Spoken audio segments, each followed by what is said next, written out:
میرے سونے آقا صلی اللہ علیہ وآلہ وسلم اپنے دادا جان کے ساتھ مکے کی گلیوں میں دادا جان سے جدا ہو جاتے، دادا جان ڈھونڈتے رہے، سرکار نہیں ملے، بچپن کی بات ہے، دادا جان واپس آ گئے، کعبۃ اللہ کا خلاف پکڑا، نوجوانوں توجہ، دعا کی ہے میرا شہزادہ جہاں بھی ہو خیریت سے آ جائے۔ کچھ ہی دیر کے بعد ابو جہل کہیں سے آ رہا تھا۔ کون آ رہا تھا؟ ابو جہل کہیں سے آ رہا تھا۔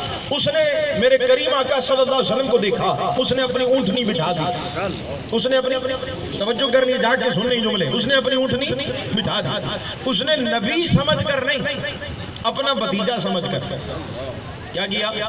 اپنا بھتیجا سمجھ کر، میری طرف دیکھیں سارے، اس نے اونٹنی بٹھا دی اور سرکار مدینہ صلی اللہ علیہ وسلم کو اٹھایا اور اٹھا کے اپنے پیچھے بٹھا دیا، اپنے پیچھے بٹھا دیا۔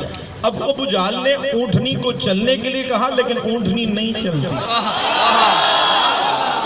یار جانوروں سے سیکھ لو، انہوں نے کیسے میرے محبوب علیہ السلام سے محبت کی اور ادب کیا ہے۔ ابھی تو ہے شہزادے ہیں نا، اب ذرا غور کریں، چھوٹی عمر ہے، بچپن ہے، توجہ۔ پھر اس نے دوبارہ حرکت کی کہ یہ چلے، لیکن اونٹنی نہیں چلی۔ تیسری مرتبہ ابو جہل نے اونٹنی کو مارا۔ کیا کیا؟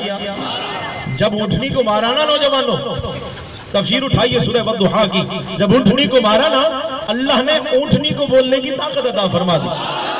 اہل علم تو جانتے ہیں، میں یہ جملہ کہہ رہا ہوں، آپ بھی سمجھ آئیں گے، پھر بعد میں اس کا اپنے انداز میں ترجمہ کروں گا۔ اونٹنی جب بولتی ہے نا، سب سے پہلا جملہ اس اونٹنی نے کیا کہا؟ اونٹنی کہتی یا احمق۔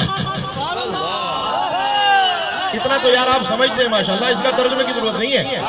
اونٹنی کہہ رہی ہے، اونٹنی کہہ رہی ہے، اور تم کہتے ہو ہم بات نہ کریں نبی صلی اللہ علیہ وسلم پر، ہم وہ جانور ہو کر پیار کریں، اور جانور کہتے ہیں کافروں کا لیڈر ابو جہل، اور اونٹنی کہتی یا احمق هو الامام وكيف يكون خلف المقتدين۔ اونٹنی کہتی ہے احمق، اس میں تفضیل کا صیغہ ہے، میں